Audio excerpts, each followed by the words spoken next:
Muy buen día, doctor. Muy buen día al público en general que nos están sintonizando el día de hoy o cualquier día del año en curso. Hoy vamos a presentar lo que viene siendo las anemias hemolíticas por trastorno de membranas, impartido de la materia de hematología por el alumno Iván Gutiérrez Muñoz. Como bien hemos visto en temas anteriores y continuaremos viendo en los siguientes temas, podemos ver que la hemólisis es una destrucción precoz de los hematíes y la consecuente disminución de la vida media de los hematíes, que está alrededor de los 120 días. La hemólisis no necesariamente irá acompañada de anemia. Puede haber una hemólisis sin anemia porque la pérdida de eritrocitos se va a compensar por un aumento de la actividad eritropoyética en la médula ósea. En el caso de que la destrucción de hematíes sea superior a la regeneración en médula ósea, entonces tendremos como resultado una anemia. La respuesta medular para compensar con un aumento de producción de glóbulos rojos hace que la consideremos una anemia regenerativa, porque esa compensación hace que haya un aumento de reticulocitos en sangre periférica. Entonces, ¿cómo se clasifican las anemias hemolíticas?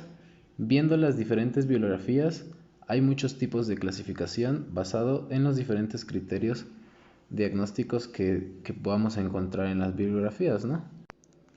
Como según será la localización, se denominan hemólisis intravascular y extravascular. La intravascular se caracteriza porque los eritrocitos son destruidos dentro del torrente circulatorio. Esto pasa con pacientes con prótesis valvulares, microangiopatías, hemoglobina nocturna paroxística, coagulación intravascular diseminada, y en las hemólisis extravasculares los eritrocitos son destruidos principalmente dentro del vaso por los macrófagos, que ese aumento de actividad tiene como resultado a una esplenomegalia, y las hemólisis extravasculares son más frecuentes según la presentación clínica. Se diferencian entre hemólisis agudas y crónicas, que son la mayoría de las hemólisis que veremos en el futuro en nuestra práctica clínica. Según las causas de la hemólisis, puede ser intracorpusculares o más bien conocidas como corpusculares y extracorpusculares. Las hemólisis intracorpusculares o corpusculares, su causa principal va a ser un defecto dentro del mismo eritrocito, que esto va a condicionar su destrucción prematura. En general, son hemólisis hereditarias o congénitas, con una excepción es la hemoglobinuria paroxística nocturna, que esta va a ser poco frecuente y que consiste en una hemólisis corpuscular pero adquirida. Bien, la hemólisis extracorpuscular o hemólisis extracorpusculares, la causa principal va a ser un defecto externo del eritrocito, es decir, es una acción del medio que lo rodea sobre este y que causa su destrucción prematura. Estas son hemólisis adquiridas. Aquí nos podemos hacer una pregunta: ¿qué causas más específicas nos encontramos dentro de las hemólisis intra y extracorpusculares, no? En las hemólisis corpusculares hereditarias, el problema común es la rigidez de los hematíes, que causa un atrapamiento dentro del vaso y su destrucción en el mismo. En este caso es extravascular. Como se comentó antes, los macrófagos del vaso son los que estos se van a encargar de fagocitar los hematíes y por consecuente los van a destruir. Esta rigidez eritrocitaria puede ser debida a defecto en 3 niveles. El primer nivel será a nivel de membrana eritrocitaria, el segundo a nivel de la hemoglobina y el tercero a nivel de enzimas eritrocitarias. Las membranopatías.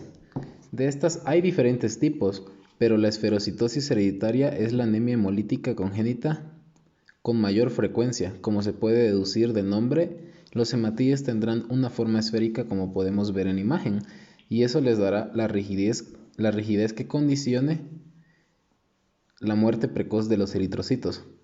La causa de esta apariencia es un fallo genético que desencadena un defecto en una proteína de la membrana del glóbulo rojo.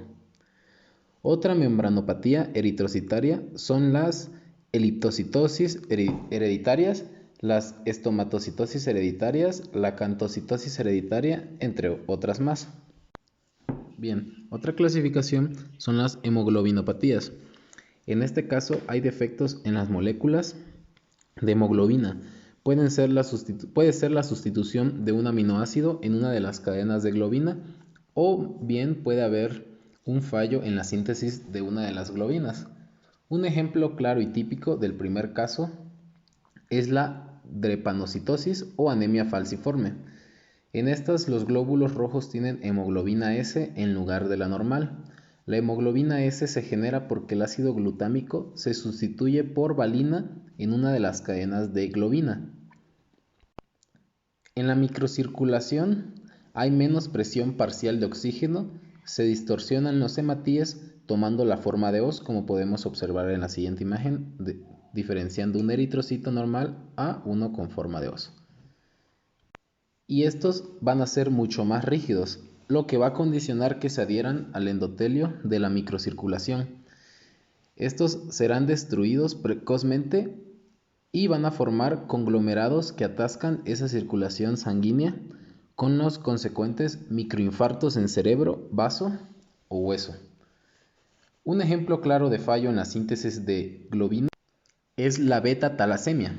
En este caso hay un problema en la diferenciación de los precursores de los glóbulos rojos, pero también se da una hemólisis debido a la mayor rigidez de los hematíes secundaria al exceso de cadenas alfa.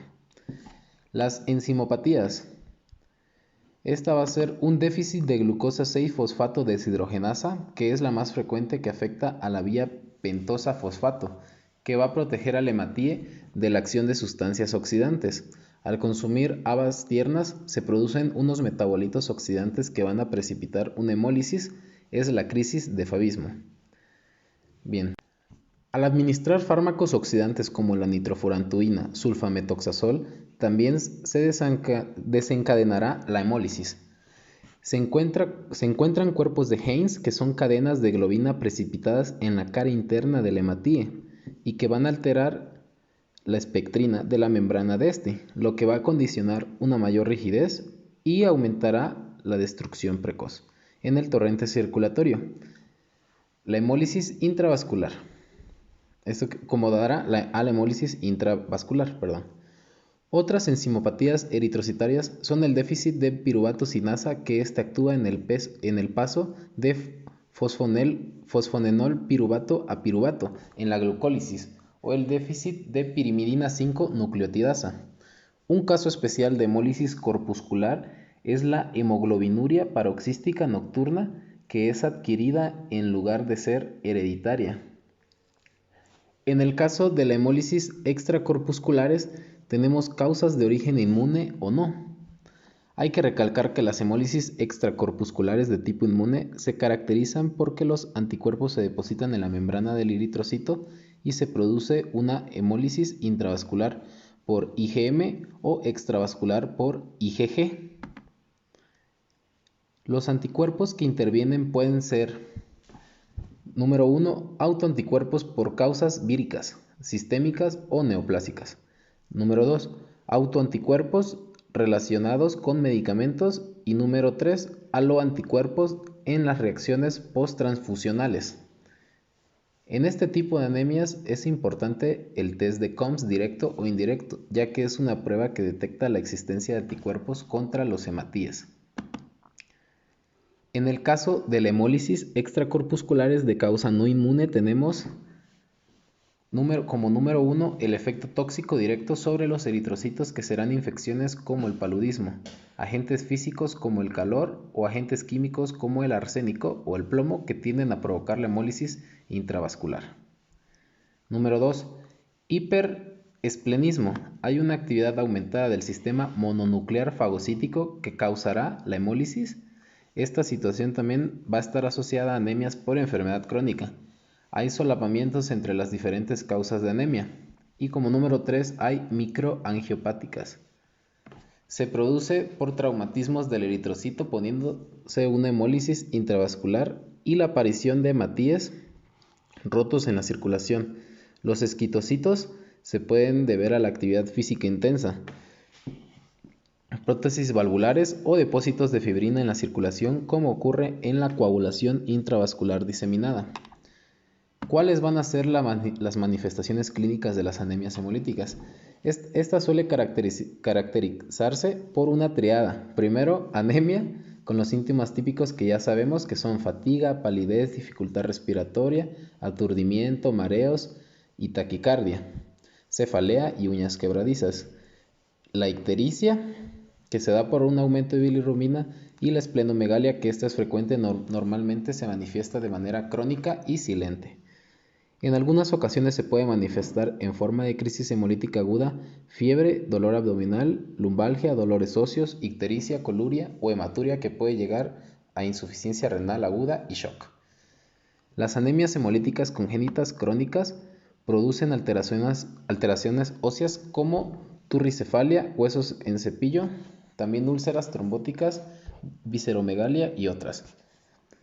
Como datos de laboratorio vamos a tener que las anemias hemolíticas suelen ser normocíticas y regenerativas, es decir, con aumento de reticulocitos, además con un aumento de la bilirrubina indirecta y la LDH, así como disminución de la aptoglobina.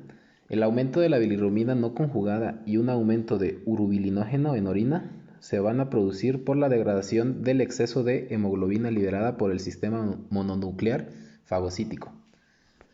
En casos de hemólisis extravascular va a haber aumento de la LDH, láctico deshidrogenasa, que proviene de los hematíes destruidos. Va a haber un aumento del índice de reticulocitos mayor o igual a 3 por aumento de la actividad eritropoyética compensadora en médula ósea. Ya hemos dicho que es regenerativa. Hay una disminución o ausencia de aptoglobina sérica en casos de hemólisis intravascular. La aptoglobina es una proteína que se une a la hemoglobina libre y este complejo será eliminado por el sistema mononuclear fagocítico. Esta depuración causa la disminución de aptoglobina. En la hemólisis intravascular grave habrá hemoglobina libre, es decir, hemoglobinemia, que se eliminará por la orina y parte se reabsorberá a nivel tubular, pero se depositará hierro en las células tubulares en forma de hemosiderina. Al descamarse estas células tubulares se detectará en orina una hemosiderinuria. Si la hemólisis es masiva, puede llegar a provocar una necrosis tubular aguda con lo consiguiente una insuficiencia renal aguda.